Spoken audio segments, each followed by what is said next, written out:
Hey guys, welcome to the Daily Word Bible Study, a plain and simple, book by book, chapter by chapter, and verse by verse study through the entire Bible. Currently, we are in Proverbs chapter 10. Now, chapter 10, up until this point, Solomon has been giving some very sound advice, mostly, but really on two kind of thoughts.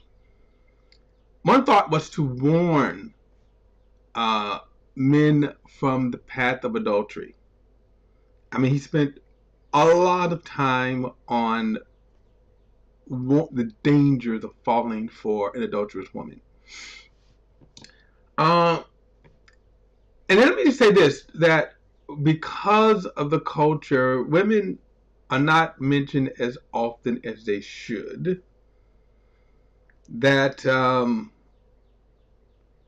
And I can't give you an explanation as to why. However, we will see as we have that, for example, in one of the statements in chapter 9, that he said, follow the commandments of the father and the teachings of the mother. When he talks about not falling for an adulterous woman, for example, I'm thinking about David and Bathsheba. David fell in adultery with Bathsheba. Now, was Bathsheba the bad person? The villain? And there's nothing to indicate. In other words, when we're talking about adulterous affair, she was just as guilty as David. David was just as guilty as her. Okay? David had more responsibility because he was the king. So what I'm saying is the advice, the advice to not fall into adultery goes for both male and female. And in our culture, sometimes the mindset of men are dogs, right? Men are dogs, men are dogs. It's interesting here in Proverbs that Solomon basically says, well, the women are the ones that are dogs, the women are the villains. Don't fall for the adulterous woman, okay? And the reality is, in terms of truth, neither male or female should fall into an adulterous affair. So that's the first thought. The second thought was the value of wisdom. He kind of sets up what the value of wisdom is. That wisdom, remember, wisdom was present with God at the foundations of the world, the creation of the world. In other words, God possessed wisdom. God, when he created, it was through wisdom that he so perfectly planned it out. So as we get into chapter 10, what we're going to see here is just a series of Proverbs themselves. Now, if you remember, I said Proverbs is the only book where you can take each verse, or you could say this, Proverbs. So a Proverbs may be a verse, a Proverbs may be a couple of verses, maybe a few verses. But really, Proverbs is the only book where, as you read it, you can single out each proverb as its own separate unit. I say that because, unfortunately, when people create and fabricate and craft their theologies, they do so with isolating verses of Scripture. Okay? Isolating verses of Scripture instead of reading the text as in other words, the Bible, for the most part, is written in a narrative form. So you do it in justice. And by the way, this is any theology. Any theology. Denominations are founded and crafted and created based upon men who have crafted theologies. And the way you do that is take a verse from here, a verse from there that fits your narrative. Now, I'm saying all of that because Proverbs is really the only book that has a series of individual proverbs. So, and as we go through chapter 10, you will see that one proverb is another thing, and then he goes on. There's no necessarily connecting thought. You kind of hear one of the,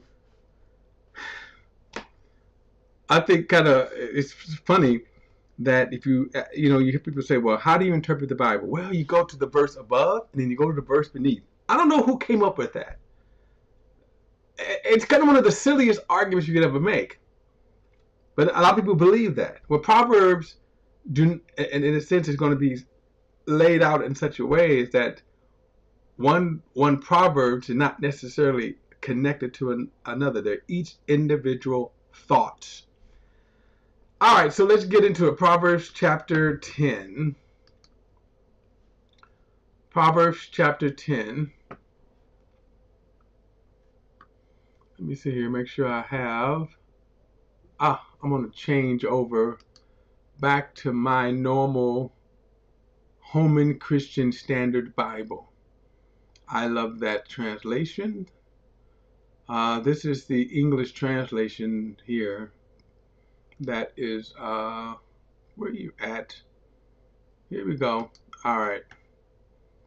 I forget, for some reason, this the English Standard is the common, it's a common base for this. I like this. I like this. It's a Bible app on, well, desktop computer here that you're looking at. But anyway, Solomon 10 verse 1 says Solomon's Proverbs. Okay, now the Bible tells us Solomon comprised over 1,000 proverbs. I don't even know if we have 1,000 here. I knew it at one time how many proverbs the book of Proverbs has. So I don't even think it's 1,000 proverbs. So it's a very tiny portion that we're getting here. All right, here we go. It says, a wise son brings joy to his father, but a foolish son heartache to his mother. Now, when I said is that, so that's the Proverbs. If you were sitting in Solomon's presence, he might just spout that out. Now, verse 2, ill-gotten gains do not profit anyone, but righteousness rescues from death. So right here, and only thing I want to just emphasize is, these are two different thoughts, two different proverbs, okay? One really has nothing to do with the other. Also keep this in mind that these are also generically speaking. In other words, does it mean that this happens all the time in every situation to every single person? Absolutely not. Okay. Verse 3 says, the Lord will not let the righteous go hungry, but he denies the wicked what they crave. Now that's, of course, again, how do you take this in a general sense? But I would also say this, that no, it seems no matter how much fame, how much money, you would never get in a sense what you crave. I think that's verse 4. Idle hands make one poor, but diligent hands bring riches. Okay. And you're going to see this contrast. Notice the contrast: idle hands versus diligent hands. Verse 5, the son who gathers during summer is prudent. The son who sleeps during harvest is disgraceful. Again, very true. Now, a lot of these are self-explanatory as well, so I'm not going to spend a lot of time trying to just go into details. I mean, explaining them, because they're really self-explanatory. We would just do wise to heed them. We do wise to add them to our thought. Verse 6, blessings are upon the head of the righteous, but the mouth of the wicked conceals violence. The remembrance of the righteous is a blessing, but the name of the wicked will rot. A wise in heart accepts commands, but foolish lips will be destroyed. The one who lives with integrity lives securely. The one who perverts his way will be found out. The sly wink of an eye causes grief, and foolish lips will be destroyed. The mouth of the righteous is the fountain of life, but the mouth of the wicked conceals violence. Hatred stirs up conflicts, but love covers all offense. Now again, these are statements in general. So when he says love covers all offenses for the good, you have to put that in. Hatred stirs up conflict, but love covers all offenses. So the contrast here is one that if you can avoid conflicts, in some respects, you're not going to cover up offenses. They need to be exposed. So again, I'm saying as this statement applies, it applies, but it doesn't apply in every situation to everybody. Verse 13. Wisdom is found on the lips of the discerning, but a rod is for the back of the one who lacks sense. The wise stores up knowledge, but the mouth of the fools hastens destruction. A rich man's wealth is his fortified city. The poverty of the poor is their destruction. The labor of the righteous leads to life. The activity of the wicked leads to sin. The one who follows instructions is on the path of life. The one who rejects correction goes astray. Verse 18. The one who conceals hatred has lying lips, and whoever spreads slander is a fool. So true. So true. Slander, by the way, is one of the easiest things. Slander, gossip.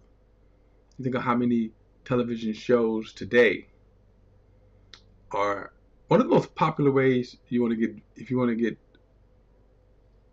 views, audiences, slander and gossip. Verse 19. Where there are many words, sin is unavoidable, but the one who controls his lips is wise. So very true. The more you talk, the more you're going to sin. You know, first, I just think about that. The more you talk, notice he said sin is unavoidable. So true, so true. Verse 20, the tongue of the righteous is pure silver. The heart of the wicked is of little value. The lips of the righteous feed many, but fools die for a lack of sense.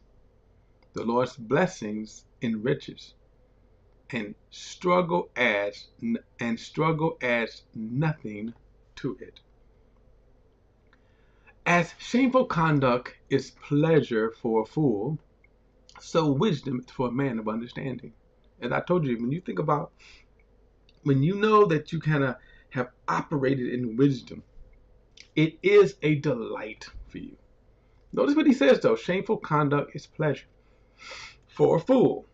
Now you remember I said that a fool is one who doesn't believe God.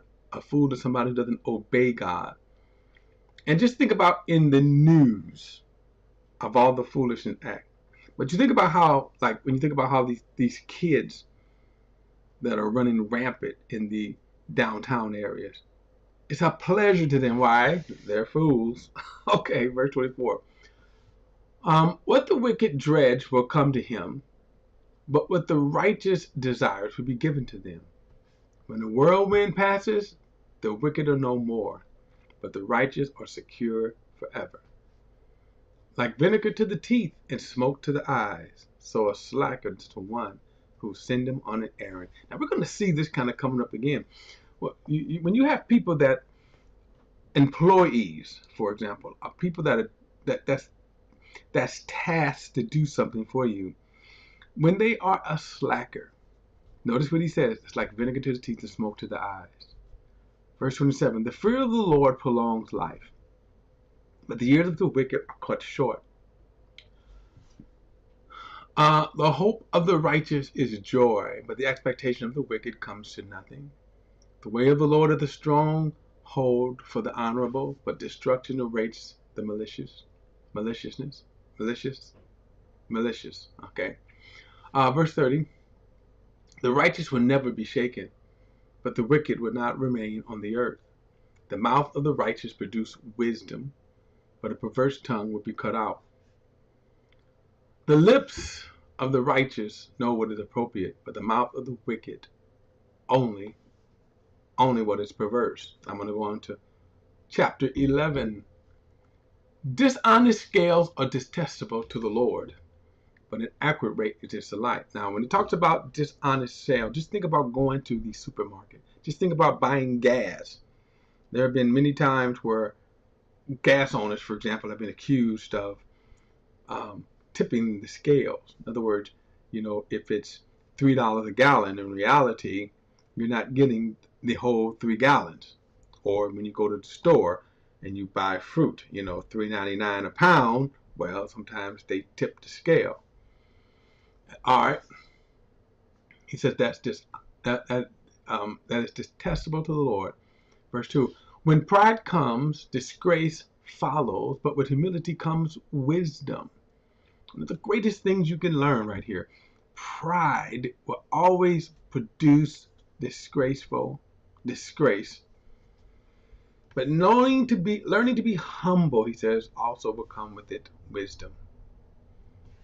The integrity of the upright guides them, but the perversity of the treacherous destroys them. Wealth is not profitable on the day of wrath, but righteousness rescues from death. Now that is true. Look at how many people have been killed when something happens that is a wrath. Think about people who get, think about this. Think about mass shooters as an example. Mass shooters. They're full of wrath. They're crazy. But what does that have to do if they go into a bank?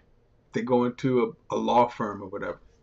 Verse 5, the righteousness of the blameless clears his path, but the wicked person falls because of his wickedness. The righteousness of the upright rescues them, but the treacherous are trapped by their own desires.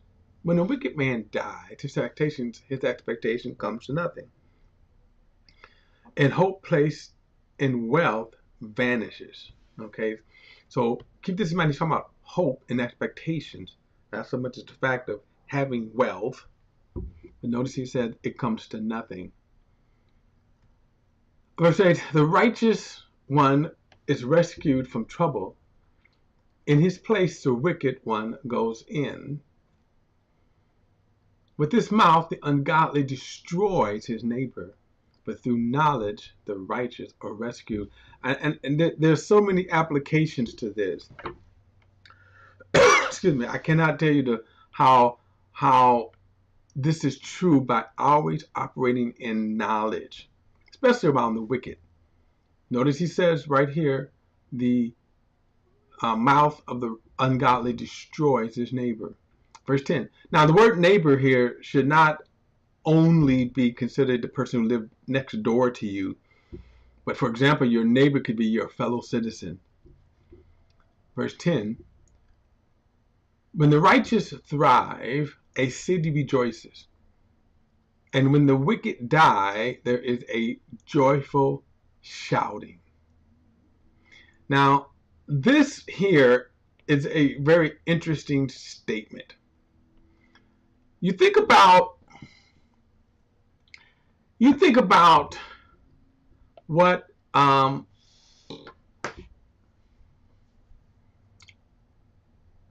trying to be careful here, because let me just put it this way. When a fool is in office and run things, there is much well, let me compare the two, verse 10 and 11. So he says, when the righteous thrive, a city rejoices, and when the wicked dies, there is a joyful shouting. A city is built up by the blessings of the upright, but is torn down by the mouth of the wicked. I cannot help but to compare this to the administrations of our country, the presidents. When you think about when one president got elected,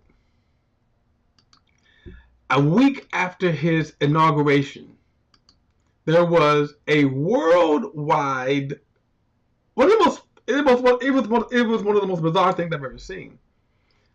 That all over the world, women protested. And I'm thinking to myself, what does France have to do, or Germany have to do, or have to do with the president being elected here in America? But if you think about right now, if the government of Russia was to change, the people would rejoice. That's what he's talking about. You think about Russia, China, North Korea. You think about just those three nations alone. There's many more where wicked people are ruling. Just think about that. And then think about when people change over from those governments. There was a time, remember, I believe it was around 1989, 90, when the breakup of the Soviet Union, when the breakdown of the Berlin Wall. People rejoice when righteousness reigns. When wicked people run the place, it is always destruction. Okay, guys, don't forget to like and share this video and subscribe to BP the Bible Perspective. And as always, if you have a thought or comment, add it to the comment section below. All comments are welcome. And don't again, I'll see you in the next study.